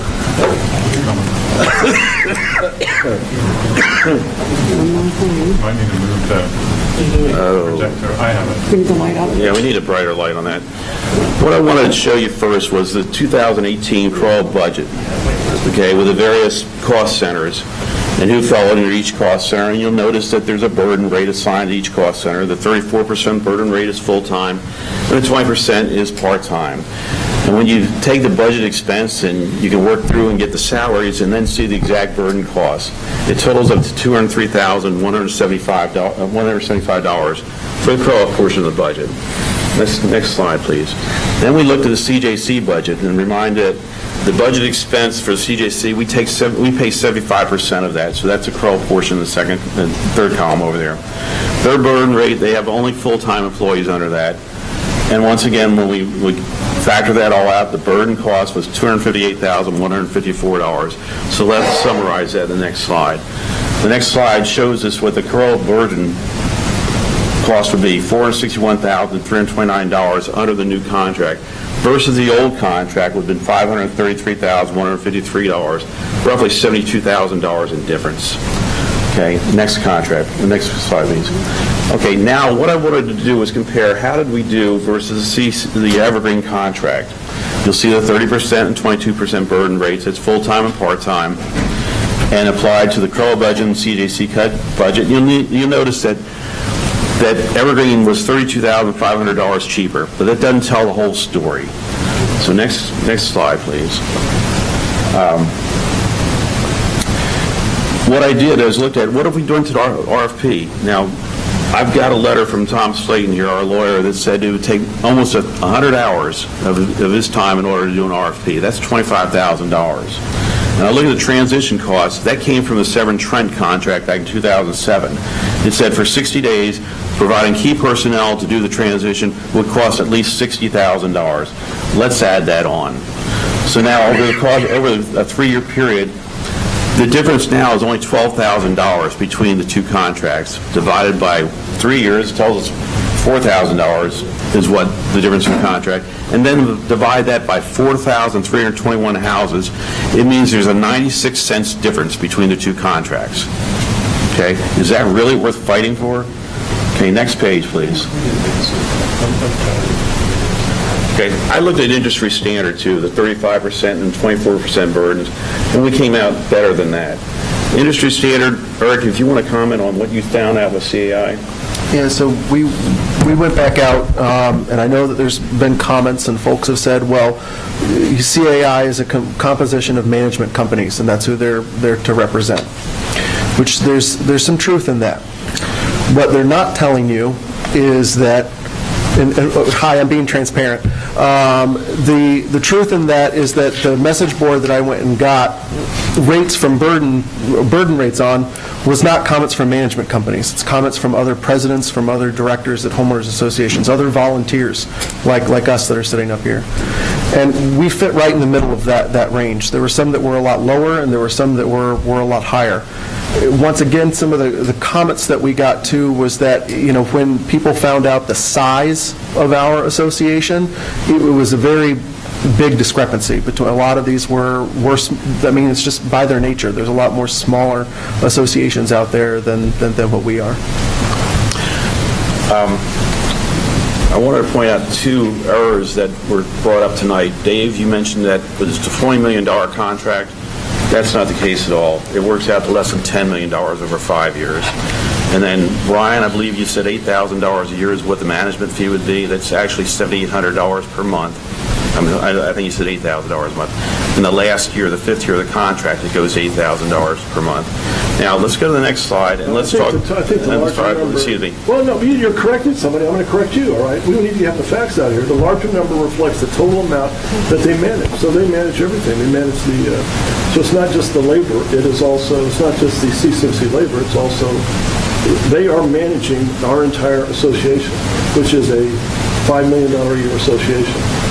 So this is a very big job. But that's not the contract. The contract deals with salaries and burden rates.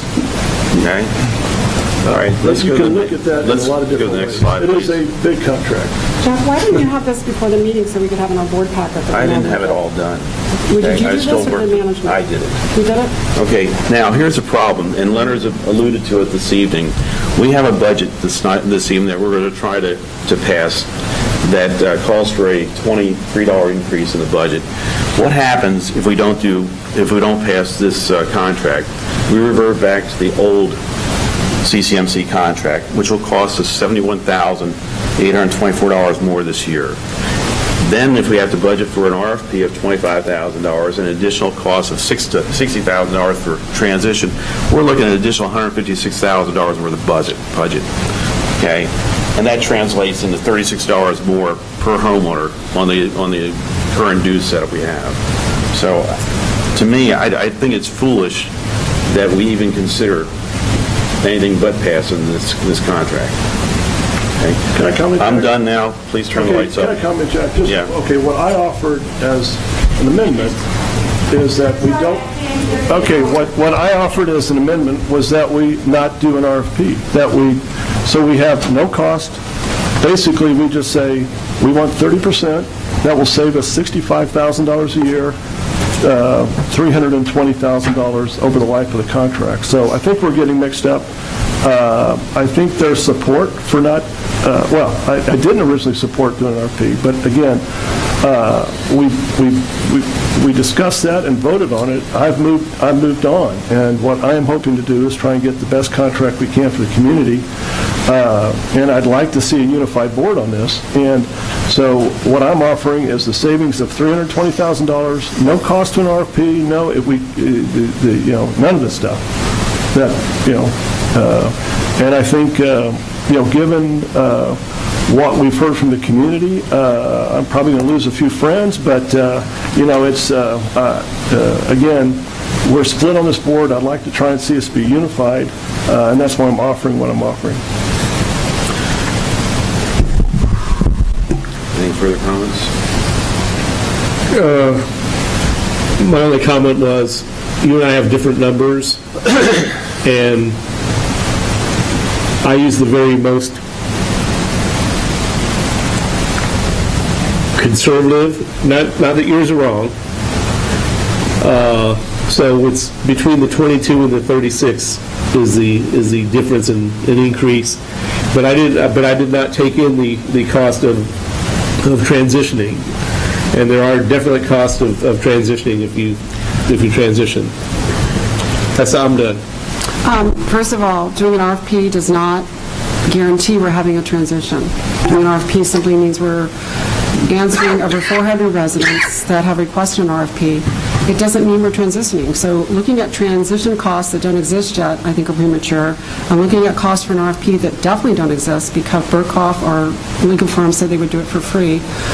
So those are two costs that I feel are necessary to look at. Also, to be honest, Paul and I, and I'm not sure who else on the board, never got a chance to relook at this contract before this was put on a meeting to vote. I don't know how Paul feels about that, but we also had some issues with some communication. Jack, I know you're huffing over there, but I need to speak. I'm letting you speak, but by the way, you shared this contract. And Dave mentioned it as well, is that we have never had a chance to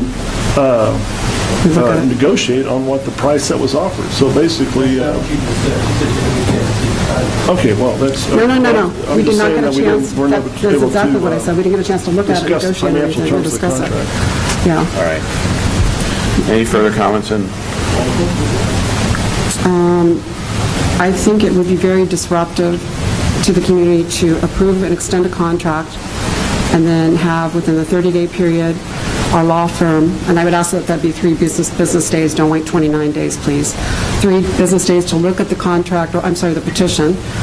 If the petition stands, we need to do an RFP. If it doesn't stand, they would have at that point 27 days to do whatever it is our lawyer said was wrong. Maybe put it on different paper, maybe it has to be on physical form instead of the internet, I don't know. But either way, I'm pretty confident these residents aren't going to go away with their request. I think, again, our fiduciary responsibility is to represent the residents of our community, not our board members, not our management company, not our families. We have to represent you, our residents. And I feel if we go ahead and approve this tonight, we are premature. I don't see what giving 30 days or however long it takes to do this petition, that's going to hurt. I don't know what the rush is again. And again, looking at transition cost is premature because just doing an RFP doesn't mean we're changing companies. An RFP that was done in 2007, and I have them here if anyone would like to see them, contrary to what Jack said, is the costs were actually higher. And again, we look at more than cost. We look at long-term relationships, we look at the job they're doing, we look at several factors, even when we evaluate a landscaping company or a legal firm. It doesn't mean we're changing. But I think that it's important to listen to 400-plus people, and I feel not to do so and just to vote this without giving a community at least one meeting to have questions answered is wrong. All right. I know I'm going down Further the flames, comments? but hey. Further Paul, comments? anything else? So within the motion, is there an opportunity to talk about some pushback on the finance, particularly on the burden rate? Is there an opportunity? Yes, you can amend the motion. Is that going to amend my motion? So with no permission to amend the motion can't be amended. We can request a table or request it to Well, be tabled? again, the option would be to vote no, and then what I would offer would be a motion that we accept the contract, offer the contract with the 30% payroll burden rate and the 3-year term. Now, all that would do is that because we're not, I don't know if this contract we have now has already been accepted by CCMC, but if it has been, then the deal's done. But all that would mean is that then the contract would go back to CCMC, and they would respond however they want to respond. Point of order, I do believe in Robert's rules, and you can check this on the internet, someone out there with a computer, that Paul can amend an existing motion if he has a second, and I would like to second this. I think we can do it either way. I mean, Yes, just like, Yes. just like people. All right, so we have an amended motion then. No, you don't. You have to here's the way the rules work on this. You can make a motion to amend what we have. You can get a second. Then we vote on whether we're going to accept your amended motion or not. Correct. That's what we're doing. And then it goes back to the same motion that's still there. We're going down All the right, flames, so might as well try. so Paul, Would you like your to- amendment, restate it, please. Yeah, my amendment would be that what we would offer is the contract is written with an adjustment of the payroll burden rate from 34% to 30%, and the terms be from 5 years to 3 years. Otherwise, everything is as is in the contract. I second the amendment. Okay. Any further discussion? Yep, I have a question. Oh, sorry, go ahead, No, Dan. and this is continuing on the earlier question. I agree with Paul's earlier statement, not your motion, but I'm not commenting on the motion. Sorry. But it would be nice to have a unified board. And so I would love to end up with that. And if we were to have to vote without your amendment, that is very troubling to me and a challenge. Okay. So I would love to see the unified board. The other thing that's somewhat related, but it goes to the petition, I don't know that we need to resolve that tonight because it can take its own course. And perhaps, and we'll see what happens with the petition, with whomever has signed and whomever's behind it. Because after this open discussion about our feelings and the reasons, which we also discussed 4, 5, 6 months ago, about why not an RFP, and I think, Jack, it goes to your point, the level of service is the top priority, what are the issues, what's the problems, are these fixable, yes, so it was that sort of flavor. Maybe the petition won't happen, but if it does happen, then there are protocols for doing that, which involves our attorney.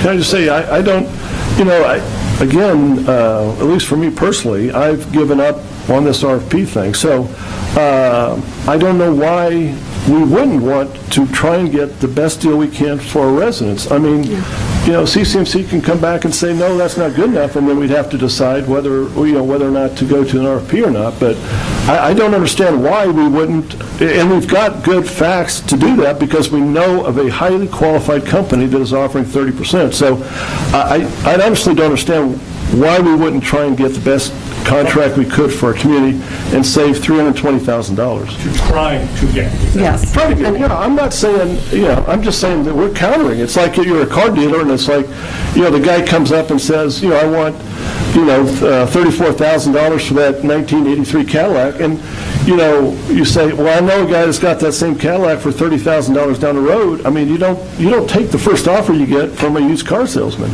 So, you negotiate. So I don't know why we wouldn't try and do that. Again, I think no one on this board is anti-CCMC. I think what we're looking at is trying to get what we feel is the most competitive and the best contract for our community. I think what we are all looking at is trying, I believe what three of us, if I'm hearing correctly, are looking at possibly for, I don't know, on that side, is for a compromise. We're not saying throw the contract out. We're not saying we definitely want another person. We're not saying do an RFP or not. We're saying we are trying at this point to look at a compromise with our current management company, which would save a lot of disruption in the community. And I agree, transitions can be very disrupting. We're looking for a compromise. And we are trying very hard to say that we feel, I believe all of us feel that we have put sufficient time and effort into this. And the other thing we're not saying also is that, every board member's got a different opinion, but we're not all saying also that we're not going to do this unless you do this, what we're offering. What we're saying is that this is what, we think is fair based on facts that we know. And, come back to us and prove to us why, or, come back with a counter. Side question. Is there a timeline on your motion? Meaning, if it passes, do you need a response within 10 working days? I don't see why it would take very long. I mean... Steve, how long do you think it would take? Mr. President, I had requested the floor earlier, and I've been waiting very quietly over here. Sorry, Eric, I didn't see you. Go ahead. Thank you. Hey, Steve. So, I guess I just have a question for you guys on the current amendment to the motion that's on the floor. So I know during this period of time we normally are backed up because we've sent out the budget. There's certain things that we have to follow as far as timing and getting that out and everything. And it impacts obviously kind of how we back up for assessments and all that sort of thing. Can you elaborate on what happens if we don't vote on this tonight, or if there is a requirement as the current amended proposal that's on the floor, if we did have to go back and negotiate further, and let's say it takes another month? I can elaborate from the budget perspective. Right, the budget perspective, right, yeah. Budget.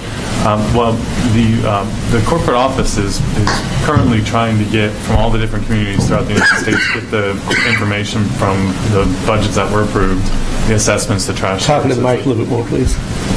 Can you all hear me? No, not really. Closer. I'm going to have this microphone in my mouth. The budget, the corporate office is getting all the budgets from the different communities, trash service fees, in uploading everything in the GenArc system. So there is a time frame to try and get that done. We've had votes in late November for the budget. I would just need to notify them that we're a little bit behind because the vote has been postponed. From a perspective of if it just go down the path that didn't get approved at all this year, you go back to the budget that you currently were working under. So for 2018, you'd be under 2017's budget. So is 10 days comfortable, or? So I guess, so to get to that point, so what we would need to do, if the amended motion were to pass, and then the motion were to pass, since it's simply a motion to the amendment,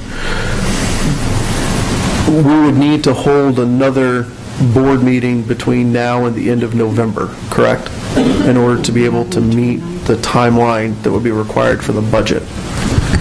I think to approve any action items, you just need to post to the community within 48 hours. So I could check with the corporate office on how quickly, but again, I think we've turned in budgets at the end of November. They'd like to get them as soon as possible, just to make sure that they get everybody uploaded and everything's correct, but if it got pushed, we could get it into them. Okay. And I'm talking about the budget. The budget, right. Yes. Okay, thank you. I just want to say one thing. We talked about the 34% burden rate and the 30% burden rate. We also have a part-time rate, which is 20%, and it's 2% below the other rate that the other companies offered. When you factor the total burdens by the amounts budgeted, or the salaries, it actually works as an effective burden rate of 32%. Okay. I've talked with Century, I've talked with Associ and Aegis and several others. 35% is a standard burden rate. We're getting a good deal as far as I'm concerned. Okay. Well, I'd say again, Artisan Park has 30%, Solivita has 30%. They have 30% and 22%. Okay, I'd be willing to change it to 30% and 22%. I would say that I'm happy matching what they're being offered. Second. There's no motion there, Debbie. You've already seconded. I'm seconding the amendment. You have to second the amendment, or you guys can pull it. I know Robert's rules, sorry. If you're asking me to, I'm happy to change that to 30, because we didn't really address the part-time, but I'm happy to change that to 30% and 22% for part-time to match what we know in the community is being offered elsewhere. I'm ready to call the question on Paul's on Paul's amended motion, and my second, which will either tie it into our motion on the table, or it will revert back to the initial motion that we have. Okay. All in favor of the amended motion? Aye. Aye. The amended motion? Yeah. Thank you. Please don't thank me. All right. Wait, you didn't get the nays yet. All right. Opposed? Jack? Opposed? Nay. Nay. There's 3. 4-3. Motion carries. Yep. Nay. Aye. We going roll call? Yeah, Nay. roll call. Yeah. Aye. Aye. Aye. Nay. So now we have the motion on the floor, which has been amended to the 30% and the 22, correct? I think so. To approve the contract with that. 3 years. 3 years. And 3 years. And 3 years. So I'll call that question. Point of order, wasn't Paul the original amendment to include the We can't hear that. Sorry about that, yeah. All right. So all in favor of 30% and 22% and a 3-year term, say aye. And all the conditions in the Current contract?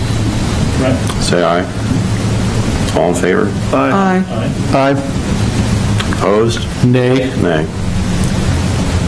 So same nays, Leonard, myself, and Tim.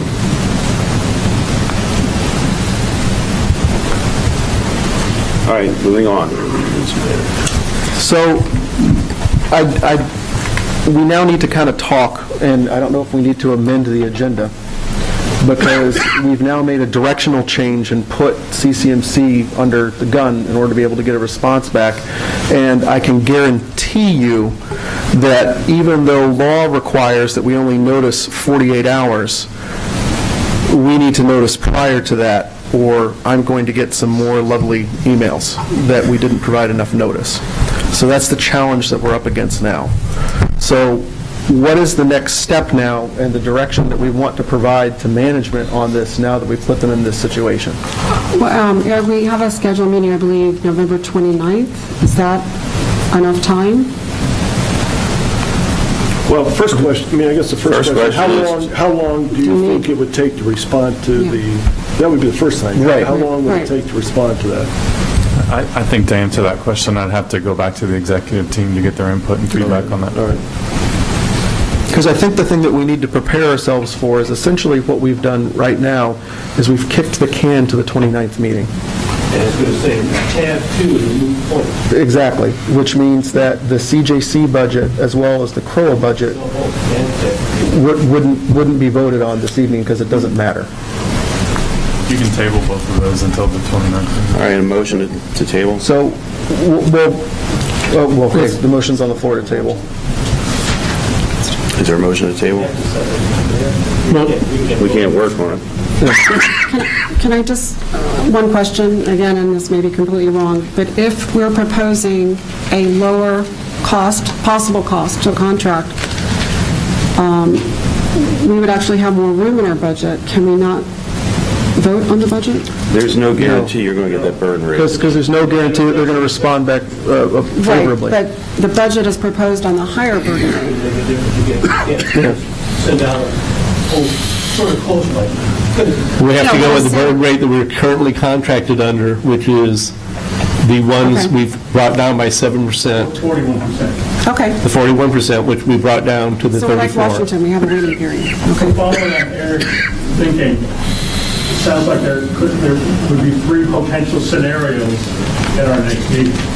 One is CCMC accepts what we voted on as a divided board. They accept 30%. And then it's done. Is that correct? No, it still has to be voted on. Still has to be voted on. Because we didn't vote on the contract itself. Still to vote. We just did. We voted on the amended. We voted on the amendment, and then a Separate vote. So that's true. If they come back and they accept all the terms and conditions of that, it's a done deal. So second, they can come back with a different number, 30.5, 33. We have a decision to make. And third, they come back and say, no, we have a decision to make. Right. Right. So if they come back and say yes, then it is done. Correct? Correct. Correct. But it shows that we're still not a unified board. We still have to vote on the contract. I think we just did if they accept our offer. Correct. Correct. That's what I voted on. That's why I asked. It includes all the 35 pages of all the narrative. Rachel, may I ask you to read? May I ask you to read the initial and the amendment? I think so. Includes all the So, Includes all can you read me the initial motion that was made by Tim, seconded by myself, and then the amended motion by Paul that was seconded by Debbie?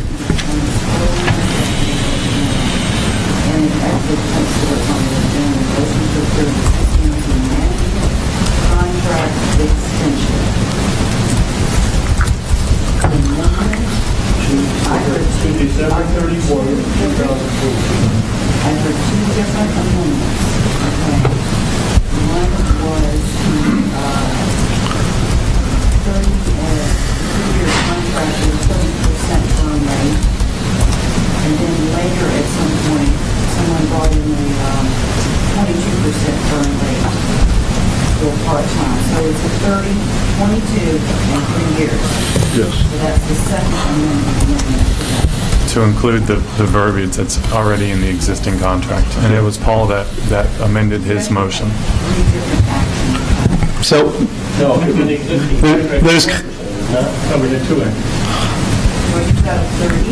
there's no conflict. Never mind. Then we didn't talk about the 22.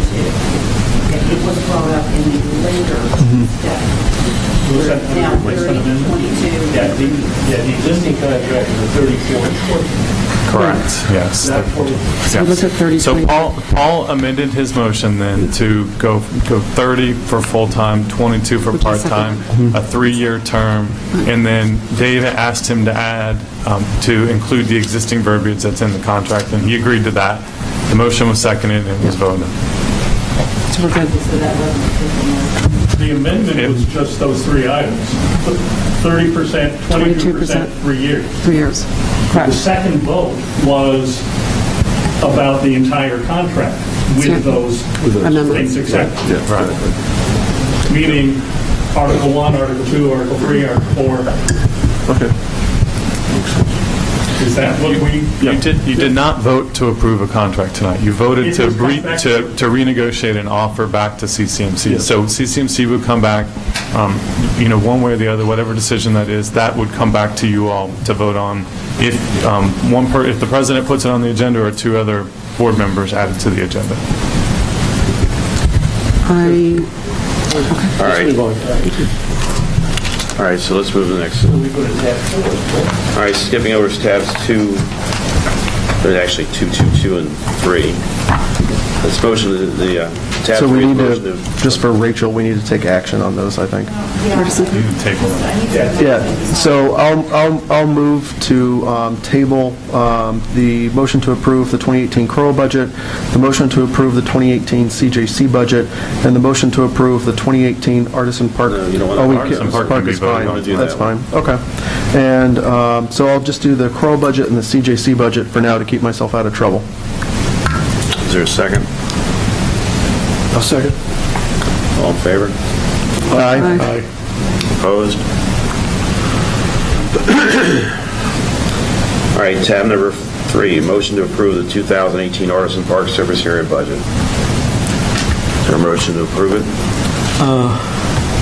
Yep, before we get into the motions on this, Rachel, for the record, I will be abstaining from this vote. Recusing yourself. Recusing myself from this vote. Would anyone like for me to leave?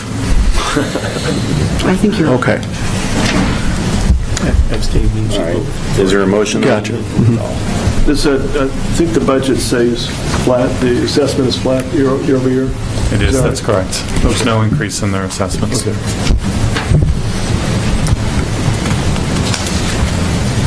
I'll motion to approve, oh yeah, I think it's already motion. Nobody's motion. I'll motion, well, we got a motion to approve. Motion to approve. Second, please. No second? I'm sorry, what was the... The Artisan Park Service Area budget. My second? Okay, discussion. Discuss. Any discussion on this?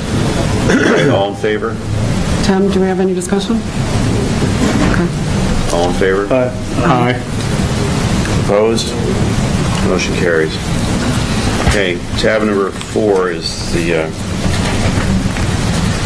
discussion of making an offer to purchase the golf course property on the Civic Corridor. A motion to,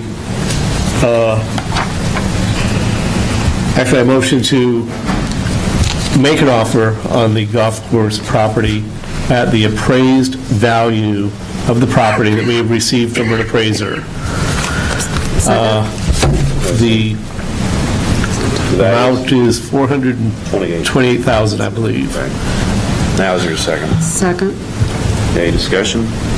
So for those that don't know what's going on, there's a piece of land in between at the end of, if you keep driving down where the CDD building is and the dog park is, if you keep driving down, there's a road that actually continues on down that way. It's more of a trail that can be traveled by a 2016 Scion XB, if you're curious. But you can go down a certain way on that road, and there's a parcel of land in between our other land that's been given to us by the Celebration Company that essentially is blocking us from getting those two.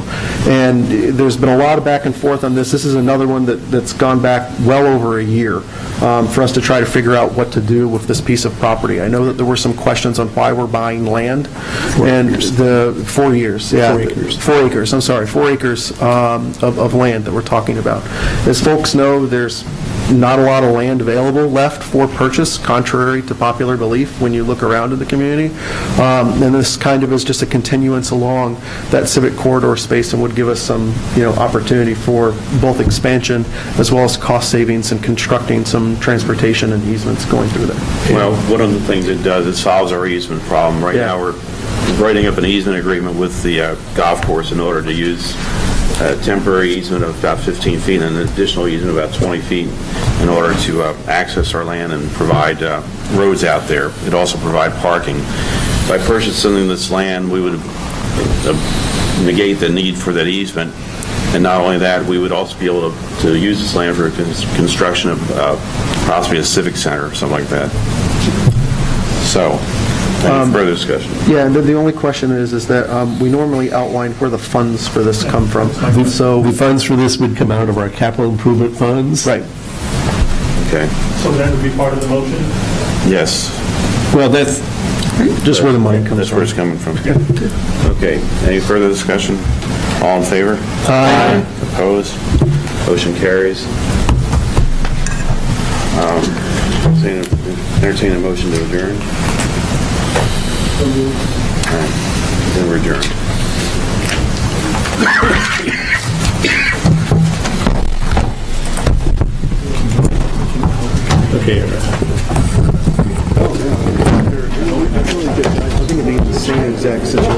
years anyway. It's on the 29th.